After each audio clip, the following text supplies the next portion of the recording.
Hazır. Assalomualaikum yana. Farqat kafeye geldik. Su getiribdi yana. Nömerlerini alıp vereyim mi? Desiz yana işçiler kar tozalashma mashinada kelsangizda nuri taymi chiqib ketish uchun. Nömerlerni aytib bering qani, Adambay? Telefon nömerlerimi? He. İş faoliyatini boshla. 95'lik 95'lik 524 524 94 94 44 44. Arka çıkaverasizlar. Shunda yana Farqat kafe nimkasi suv ishlatmaydi. Dostavka besplatniy. Tez suvlar ishlatadi.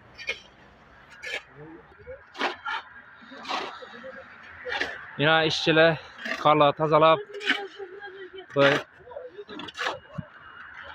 Urganchdan kelaverish o'ng qo'lda bo'ladi.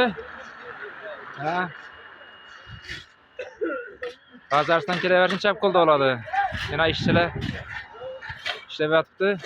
Bugun 23-yanvar, haftaning 5-kuni juma yomini tabriklab qolamiz. 2026-yil.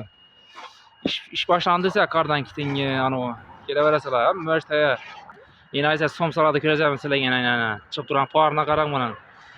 Anjir somsa. Anjir yana. Nechalisi otchi, nechalisi sutchi buning?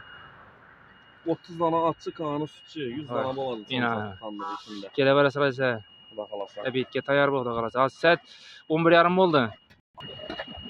Siz obunachilar kelaverasizlar yana oq baliqlar Saboyga munda mavjud 40 ming so'mdan.